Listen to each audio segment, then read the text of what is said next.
Hello friends, सगळ्यांना जय भीम. सारिका नरवडे या YouTube चॅनलवर तुमचं स्वागत आहे. तर कसे आहात सगळे? मस्त मजेतच असतील. तर आज आमच्या इकडे पाऊस झालेला आहे. तुमच्या इकडे झाला का? कमेंटमध्ये नक्की सांगा. खूप सारा नाही झाला पण थोडा झाला आहे. तर हे बघा, तुम्ही बघताय ओलं झालेलं आहे बाहेर. आणि आम्हाला खायचे ते ह्या पावसामध्ये गरमागरम कांदा भजे. तर मी तयारी करून घेतली कांदा भजीची. तेल कढईमध्ये टाकून घेतलं आणि कमी गॅसवर ठेवलेलं आहे. एका साईडला इथे कांदा उभा चिरून घेतला, हिरवी मिरची लसूण मिक्सरमधून फिरून घेतली, कोथिंबीर, बेसन आणि ओवा असं मीठ हे सगळं असं मिक्स करून घेतलं आणि कांदा भजे तळायला घेतले. तर तुम्ही पण या कांदा भजे खायला. आणि शॉर्ट्स व्हिडिओला खूप असे लाईक्स मिळत आहेत आणि असाच सपोर्ट असू द्यात तुमचा,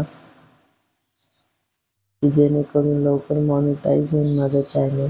तुमच्या सपोर्टची खूप अशी गरज आहे. आणि इथे तुम्ही पाहू शकता भजे तळून झालेत.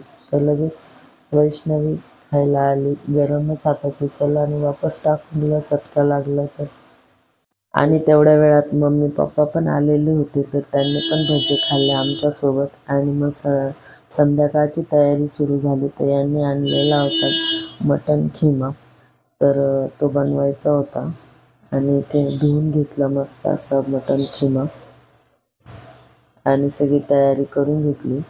कांदा, टोमॅटो, हिरवी मिरची, अद्रक, लसूण, कोथिंबीर, तेजपत्र सगळे खडा मसाला काढून घेतले. तेल ठेवलं एकीकडे आणि फोडणी दिली. पहिले खडा मसाल्याची दिली आणि त्यानंतर कांदा घालून घेतला, त्याच्यामध्ये छान परतवलं व्यवस्थित. आणि झालं असं की ह्या खिमामध्ये माझ्याकडनं जास्त पाणी पडून गेलं. तर मिस्टर म्हणतात, खिमाच बनवला की उसळ बनवली. तर मला चिडवत होते. तुम्ही पाहू शकताय पुढे कसं पाणी जास्त झालेलं आहे त्याच्यामध्ये. तर इथे कांदा टाकून घेतला आणि तो पण छान परतून घेणार आहे. आणि एकीकडे भात ठेवलेला आहे आणि खिम्यासोबत मस्त असे पाव आणले त्यांनी. तो टोमॅटो टाकून घेतला आणि तो पण परतून घेणार आहे.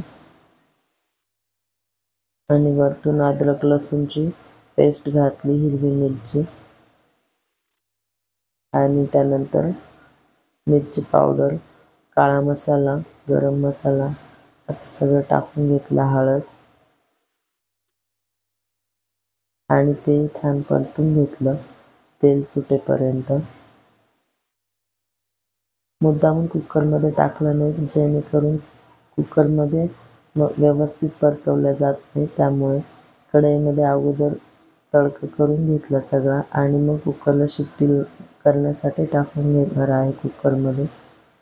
बघा इथे खिमा मिक्स करून घेणार आहे. आता तेल सुटलंय मसाल्याला. तर एकदम सिंपल असाच खिमा बनवला.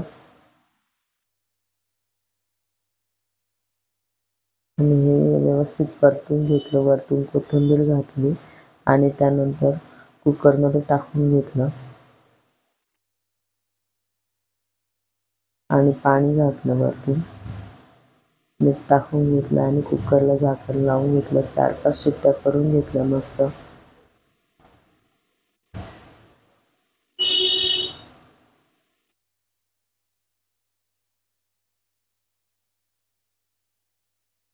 तर बघा इथे बटर लावून पाव शेकून घेतले. तुम्ही बघू शकताय, बघा पाणी थोडंसं जास्त झालेलं आहे. तर तुम्ही पण या जेवायला.